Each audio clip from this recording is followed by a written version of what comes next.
Tahukah kamu, meskipun Tiongkok dikenal sebagai negara resmi ateis, banyak orang di sana percaya bahwa kita bisa hidup kembali, bahkan sebagai orang yang kita kenal sebelumnya.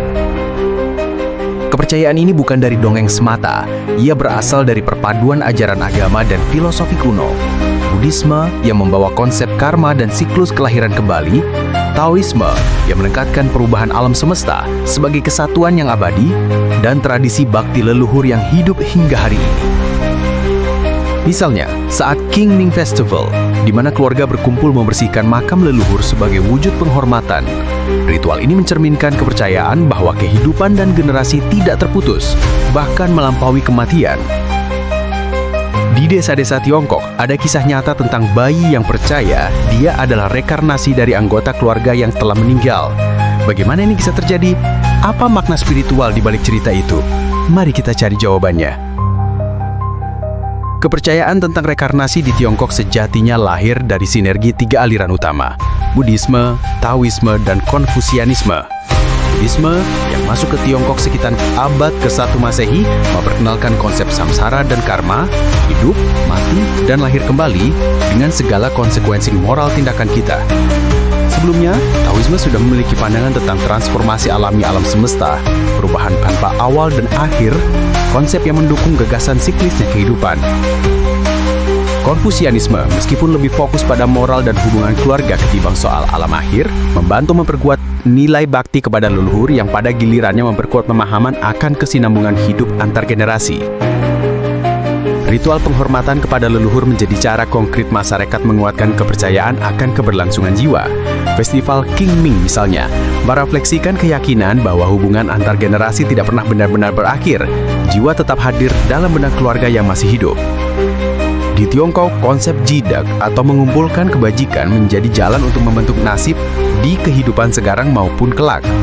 Jika seseorang berbuat baik, dianggap bisa membawa rezeki di kehidupan berikutnya. Sebaliknya, tindakan buruk diyakini menjerumuskan ke bentuk kehidupan yang lebih rendah. Ada banyak kisah lokal tentang anak-anak yang ingat kehidupan sebelumnya. Mereka menyebut nama, lokasi, bahkan detail kehidupan tak lazim.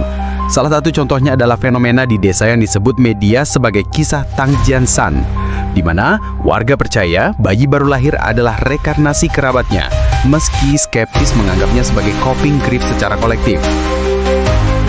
Dalam Buddhisme Tibet, Dalai Lama dianggap reinkarnasi spiritual yang terus berganti generasi. Pemerintah Tiongkok sejak 2007 melalui Order Nomor 5 menegaskan kontrol atas siapa yang sah diakui sebagai reinkarnasi, misalnya melalui sistem Golden Urn lama tradisi Qing yang digunakan untuk memilih calon lama melalui tarot, serta mendata ribuan living Buddha yang harus mendapat izin negara. Namun, Dalai Lama baru-baru ini menekankan bahwa Garden for Drang Trust bukan pemerintah Tiongkok yang akan memiliki otoritas tunggal untuk menuju penerusnya, dan penerus itu bisa lahir di luar Tiongkok. Pernyataan ini memicu ketegangan antara otoritas spiritual Tibet dan kontrol politik Beijing. Walaupun Tiongkok adalah negara sekuler dan resmi ateis, nilai-nilai spiritual tetap hidup dalam masyarakat melalui ritual leluhur, cerita rakyat, dan pandangan moral yang berakar dari konsep rekarnasi. Bahkan di kota besar, orang bisa percaya bahwa tindakan baik memberi efek tidak hanya di kehidupan mereka, tetapi juga generasi selanjutnya. Sekarang giliran kamu. Apakah di komunitas atau keluarga kamu ada cerita tentang seseorang yang ingat kehidupan sebelumnya? Apakah kamu percaya kalau tindakan hari ini bisa berdampak di masa depan, baik di dunia nyata maupun spiritual? Ayo tuliskan cerita atau opini kamu di kolom komentar di bawah. Aku sangat ingin membaca beragam perspektif dari kalian. Terima kasih sudah menonton. Ingin tahu lebih lanjut tentang kepercayaan reinkarnasi di budaya lain seperti India, Tibet, atau Jepang? Tinggalkan ide kamu di komentar. Jangan lupa like, subscribe, dan tekan tombol lonceng agar kamu tidak ketinggalan video seru berikutnya. Sampai jumpa!